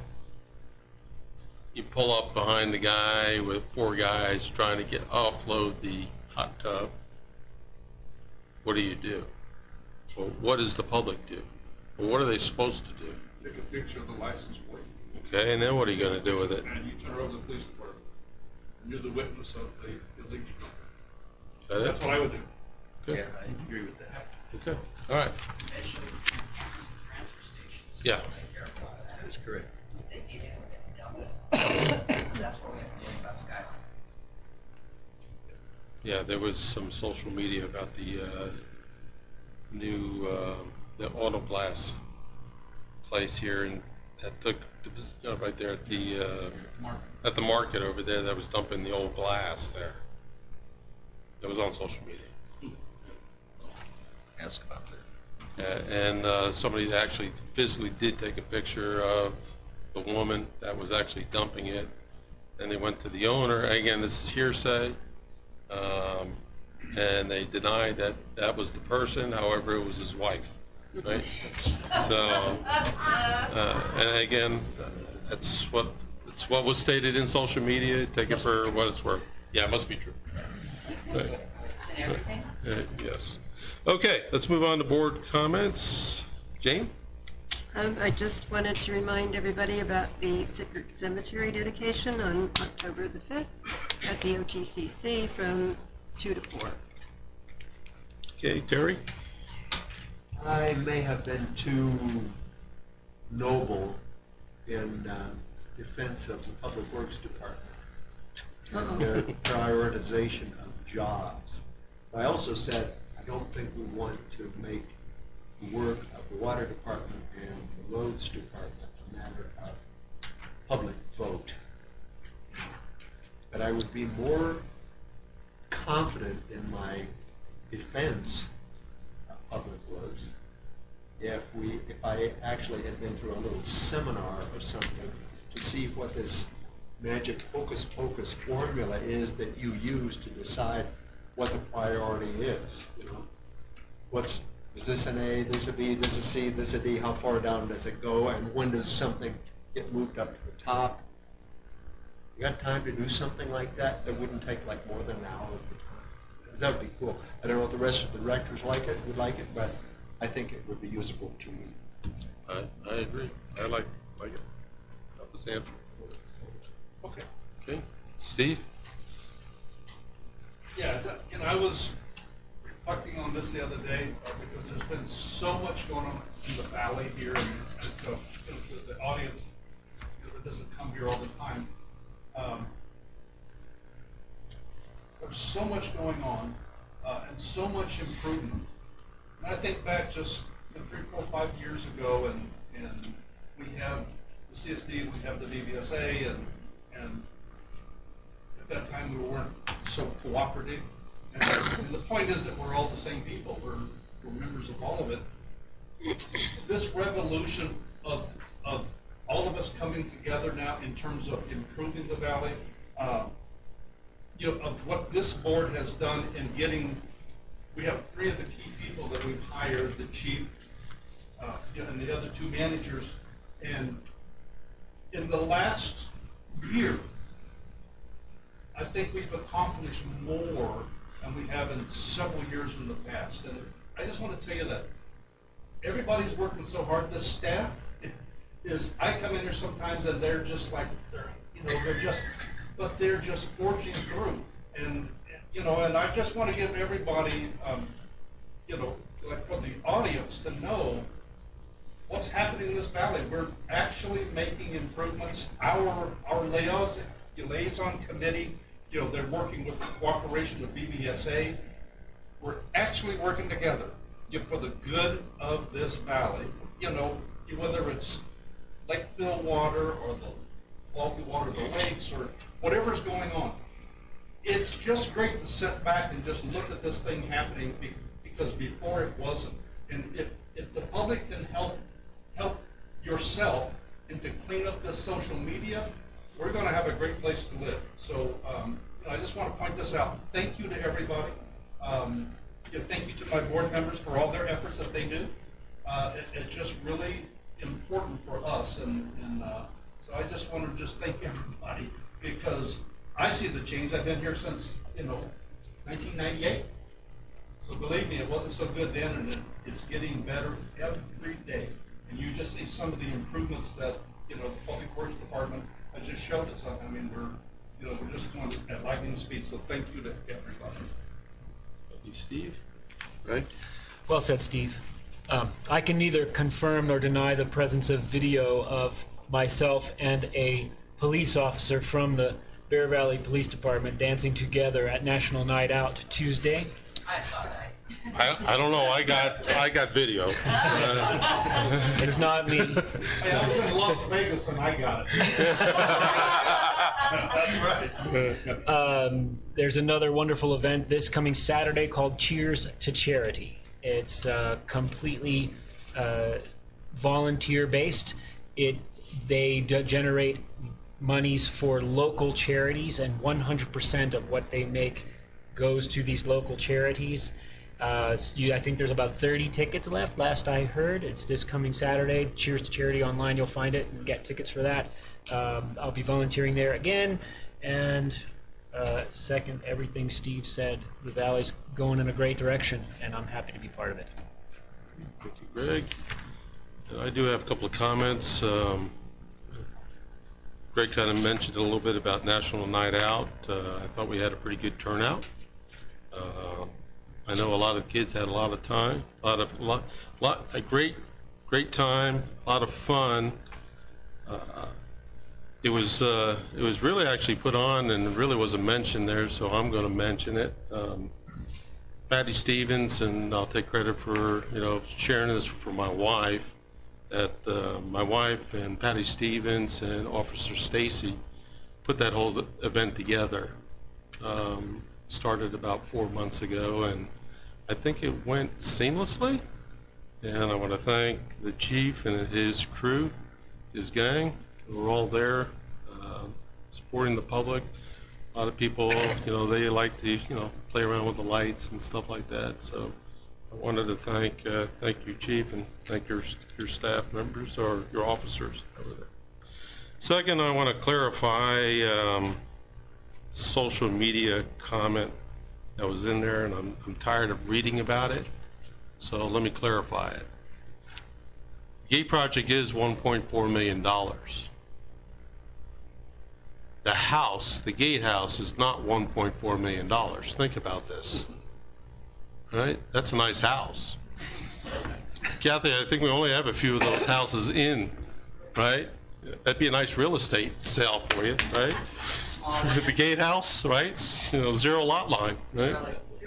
So it is budgeted at $1.4 million, and the majority of the cost is associated to underground utilities, flood zone, repaving, and that's for the security of the public, right? If people remember back here a few years back where we had the floods and the mud and the rocks that came through there, well, I would say a little over 800, maybe closer to $1 million of that fund is probably going to have to be used in order to repair that area, so when something occurs like that again, we can get out our only emergency exit over there. The rest of it is, of course, the gatehouse, and as well as some parking reconfigurations and carport, I think, on the station itself. So I just wanted to throw that out. It is public now that I said it, so feel free to use that in social media, that is not a $1.4 million gatehouse over there. Okay. All right, I don't have any other comments. Let's move to staff reports. All right, start with finance report. Hamid? Thank you, President Carlin. The reports you have before you are the monthly financial activity reports for the month of May, or period 11. And these reports are for all the district's funds. I do not have anything significant to point out, but I'm available for any questions. Okay. Any public comments or questions? Okay, Jane? I'm good. Good. Terry? Steve? Good, you're good. All right, thank you, Hamid. Public Works? Good. Mr. President, Board of Directors, you have my report for July, and I stand for any questions on any significant issues. Okay, start with the public. Questions for Dave? Okay, Jane? Yeah, I was going to ask you to explain to people about yellow star thistle and what we are doing on CSD property, and that we cannot do any work on private property. Okay. Might be able to do that, right? We just met on that. So I'm assuming that you're using both pesticide and mowing. That's correct. So, Yeah, and so, yeah, herbicide. herbicide is a pesticide. Yeah, okay. So we were spraying earlier this year, well, in the spring, as long as we had the weather that cooperated with us.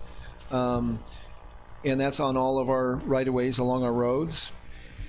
We ended up running out of weather before we could get, and people may have noticed this, before we could get from Cumberland down to the gate on Bear Valley was one area we just couldn't get to spray. So we mowed that once, and it was on our schedule to mow again, and our mower, which is about 30 years old, has broke down, and we've just finished rebuilding the whole deck on it, and then we should be mowing again next week.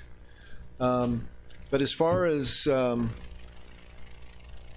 spraying, doing weed abatement on private property, I don't know, I might look at Bill to that. I mean,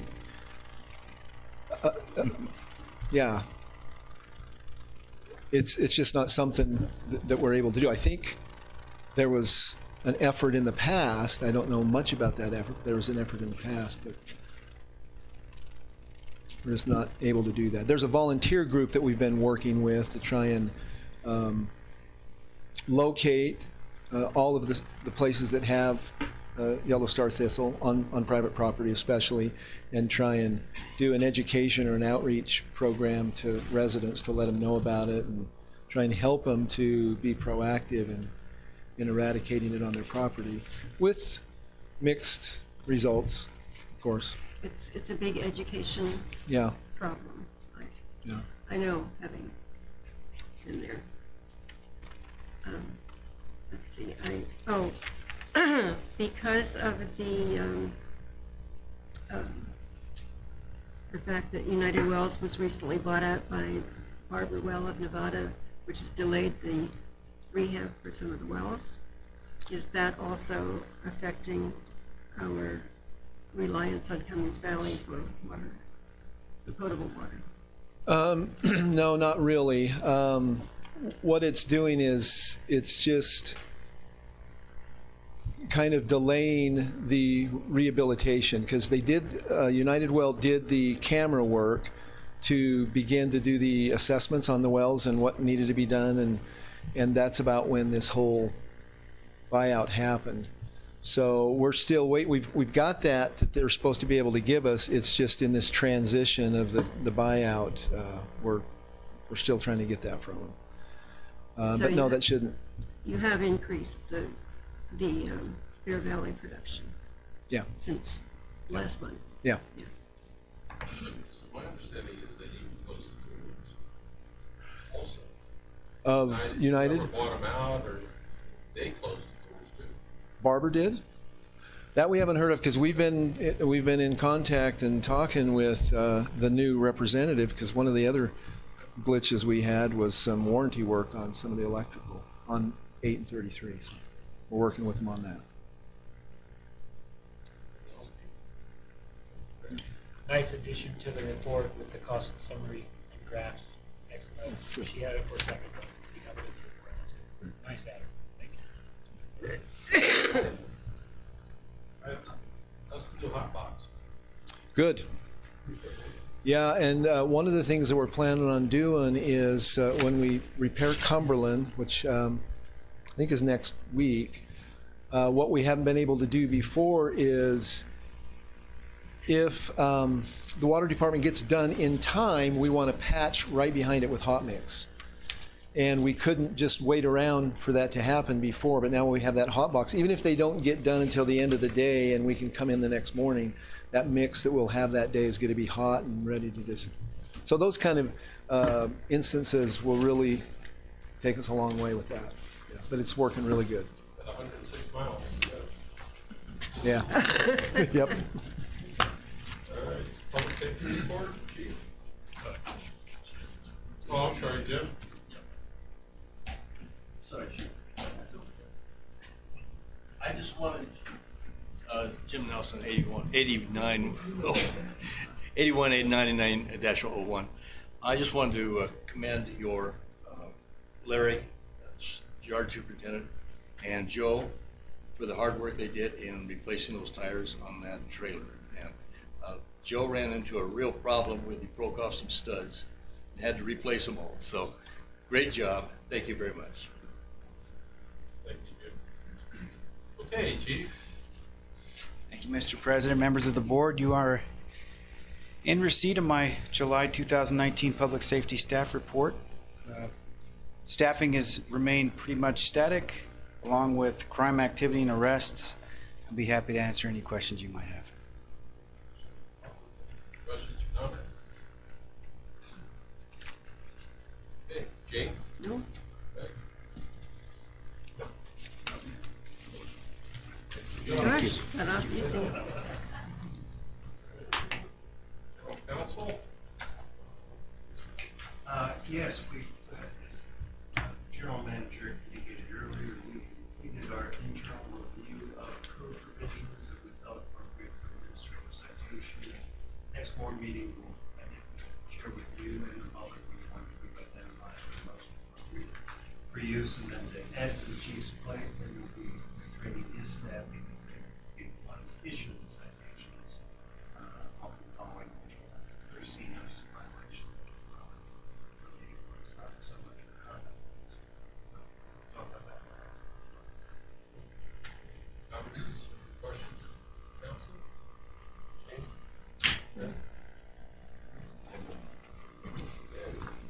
General Manager?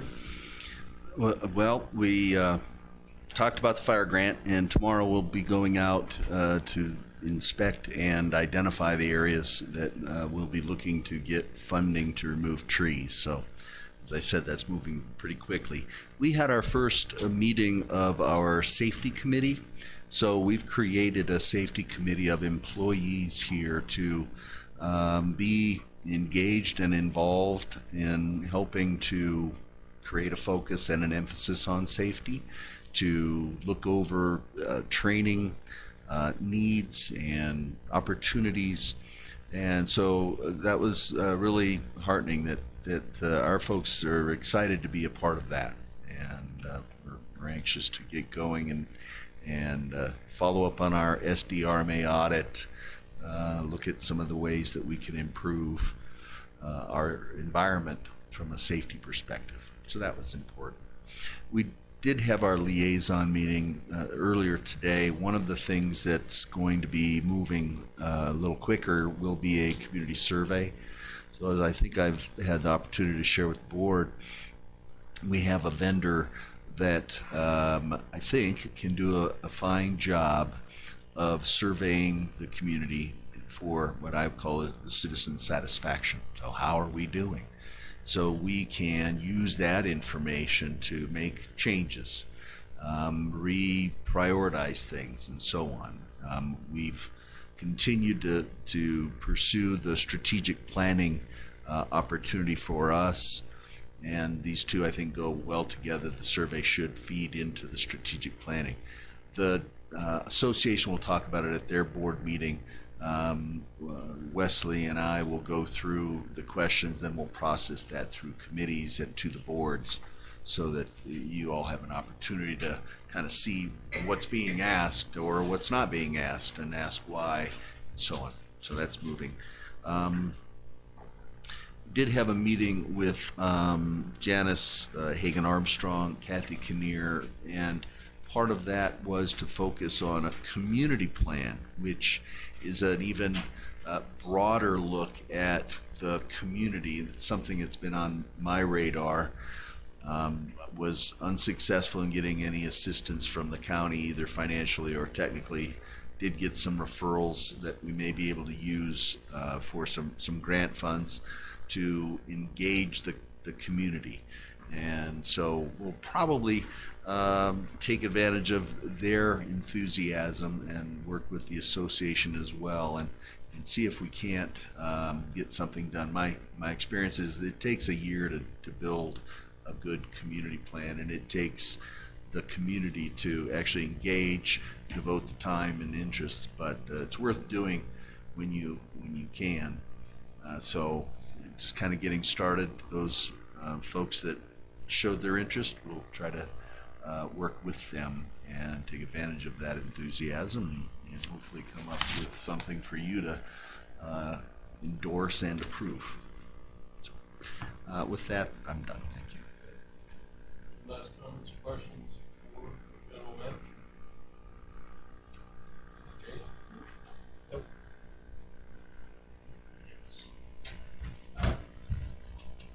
Bill, can you elaborate on the tree grant program? Because I read somewhere in California, because of the bark beetle and the droughts that happened, that we lost between 6 and 10 million trees in the state of California. It's a major problem across the state. And is this grant for only CSD properties, or is it for at large? And then is the scope going to cover all of the dead trees, or just in specific areas? The first answer is it is only within our boundaries. We will be, as opposed to Kern County being the lead agency, we will be the lead agency. You've heard of Mr. Gletney, Jeff Gletney. He has been the lead on behalf of Kern County Fire in getting those 2 other grants I spoke of earlier in the meeting. He doesn't have the time to be the lead, and Kern doesn't, but we can do that. So we'll get together and demonstrate to the state, this is a CAL FIRE grant, that we can manage it adequately. It will be for all properties, not just ours. So part of what we'll need to work through is agreements for access onto property for however logging, etc., that trees can be removed. So it's for more probably the private properties than it is our own. But I haven't seen, and it is the entirety. So as Mr. Gletney has spoke with us, this is hopefully the large enough grant that it could take care of the rest of the deadwood that may be up there. So that is significant, and if we're successful, great, then we may have really achieved something there. So when we spoke of whether we should try to take this in smaller bites or go for the home run will won out, and so we're going to go for it all and see if we can. We are, by his estimation, probably the greatest fire risk in Kern County for that kind of wildfire and trees and so on. So that good news, bad news. Bad news is that's us. Good news is that it may help us get a grant to eliminate that. So. Follow up. In the grant, I would hope that we have a part of the grant to cover any damage and repair to our roads because of all the heavy equipment, the big trucks and trailers and those kinds of things. We know that our infrastructure up top is marginal at best, and there's going to be significant damage, and so a part of that grant money needs to be dedicated to fixing those roads when they back out. Okay. That's it. And my comments, Bill, is again, I want to reiterate and thank your staff for their hard work, their professionalism, with some discomforting public people.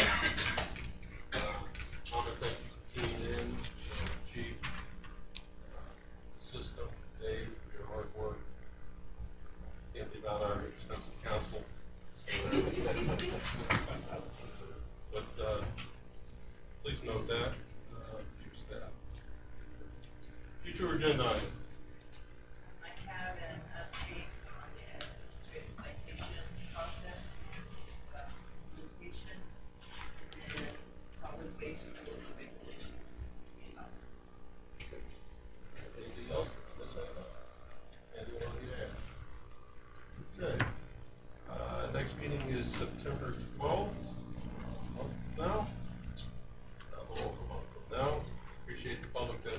joined us today, and move for adjournment at 8:05. Second.